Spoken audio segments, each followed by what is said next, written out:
hikmah ketika melihat teman-teman yang karya-karyanya lolos festival, pasti iri hati. Mengalami sedikit iri hati saya pernah. Iri hati yang paling sederhana itu kayak apa ya? Mungkin kasih sayang dari orang tua ke saudara gitu. Untuk iri hati, tentu pernah merasa iri hati melihat seseorang atau teman sendiri pun kadang yang sudah sukses mencapai apa yang mereka inginkan, pasti dalam diri sendiri ada rasa iri hati.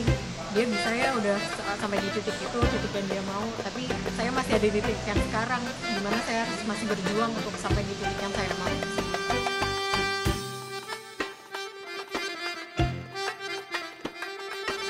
Mengganggu atau enggaknya sih itu pribadinya masing-masing ya. Kalau menurut saya sih mengganggu. Sedikit sih mengganggunya. Untuk mengganggu sebenarnya sedikit mengganggu, tapi gimana caranya saya sebenarnya sih untuk mengatasi masalah iri hati itu saya sendiri, untuk caranya terus berusaha untuk mencapai apa itu. Diri sendiri sih enggak, soalnya itu saya jadikan sebagai cambuk untuk bisa berkarya lebih baik dari karya-karya sebelumnya.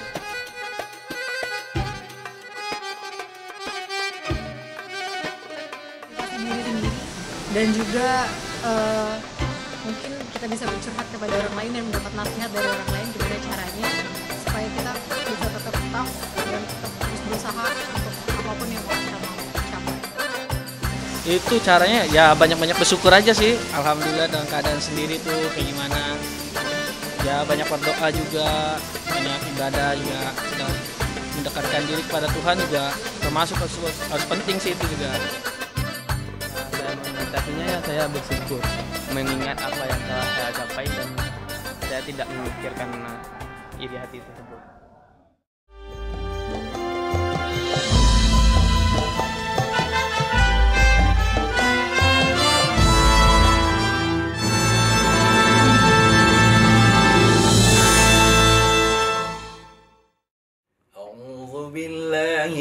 الشيطان الرجيم بسم الله الرحمن الرحيم ولا تتمنوا ما فضل الله به بعضكم على بعض.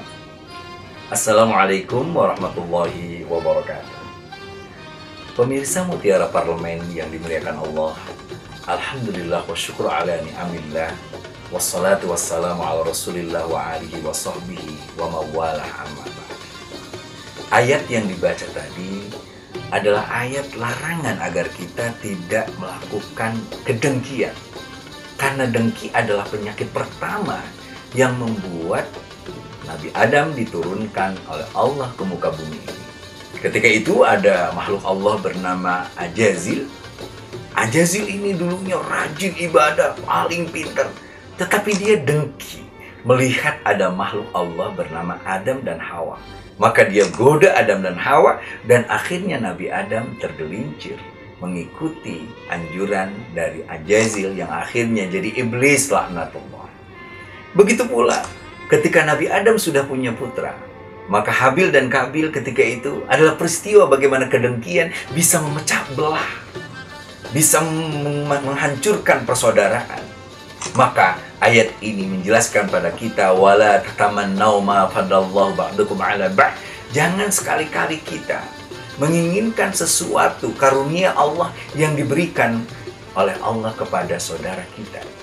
Inilah pentingnya kita. Yang pertama, selalu mensyukuri nikmat Allah yang diberikan kepada kita. Karena sungguhnya nikmat kalau disyukuri akan menjadi sebuah keberkahan dari Allah. Yang kedua, semua orang, masing-masing manusia diberikan oleh Allah karunia yang mungkin berbeda-beda. Di ayat ini dijelaskan bahwa sungguhnya laki-laki dan perempuan ada kekurangan dan kelebihannya. Bahwa di antara bangsa-bangsa di dunia ini selalu ada perbedaan-perbedaan. Dan perbedaan itu diletakkan pada konteks lita'arofu. Saling mengenal, saling memahami, saling mengariti, saling mencintai, saling tolong-menolong. Bukan saling iri dengki. Kenapa? Iyyaka wal hasad. Hati-hati, jauhi sifat dengki. Karena kedengkian akan membuat kita mengalami kecelakaan. Kedengkian akan menjadikan kita berpisah dengan saudara yang kita cintai. Lalu apakah kita tidak boleh menginginkan sesuatu yang dimiliki oleh saudara kita? Boleh. Rasulullah dalam hadis Ibnu Mas'ud mengatakan bahwa tidak ada kedengkian kecuali pada dua hal. Yang pertama, kita dengki kepada seseorang yang pilih kekayaan dan kita pun ingin kaya. Tapi orang kaya yang bagaimana yang perlu kita bikin iri? Orang kaya yang menginfakkan hartanya di jalan Allah Subhanahu wa Ta'ala. Dia membangun fasilitas umum, dia memberikan beasiswa kepada orang-orang yang nggak punya, termasuk juga kepada anak-anak yatim dan orang-orang miskin. Maka wajar kalau kita punya mimpi, punya keinginan agar kita menjadi orang kaya, supaya kalau kita kaya, kita bisa menginfakkan kekayaan kita di jalan Allah Subhanahu wa Ta'ala. Yang kedua, kita boleh juga iri kepada orang yang diberikan ilmu dan hikmah. Ilmu apapun, kita ingin menjadi orang yang pintar, kita ingin menjadi seorang yang sukses dalam meraih ilmu pengetahuan, tetapi iri kepada orang yang punya ilmu, ilmunya dipakai untuk mengajarkan nilai-nilai kebenaran dan kebaikan.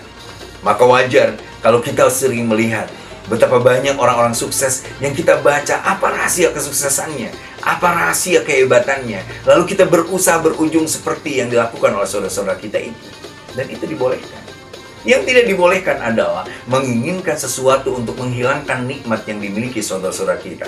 Maka muncullah gara-gara kedengkian, kita kadang-kadang membuat sebuah konspirasi. Begitu pula strategi untuk menghancurkan orang lain. Yang penting, kalau saya tidak punya nikmat, orang itu pun tidak perlu punya nikmat. Pertanyaannya adalah, bagaimana kita kalau ada orang yang iri dengki pada kita? Kita ingin mengutip kata-kata Imam Syafi'i. Lawan orang-orang yang iri dengki itu dengan prestasi. Maka kalau kita ada orang yang iri dengki, terus-menerus membuat kepada kita kebohongan, memfitnah kita dan lain sebagainya, kita jangan terjebak. Kita jangan mengikuti apa yang dilakukan oleh orang itu. Cukup kita terus bekerja dan berprestasi, sehingga dengan prestasi itu orang-orang yang iri dengki akhirnya mengakui kehebatan kita, mengakui prestasi kita. Inilah pemirsa Mutiara Parlemen. Kita harus terus berusaha menjadi orang yang punya prestasi, sehingga tidak ada orang yang iri dengki pada kita. Kalaupun ada orang yang iri dengki, mari kita lawan iri dengki itu dengan prestasi. Terima kasih. Allahul muwaffiq wa thariq. Wassalamualaikum warahmatullahi wabarakatuh.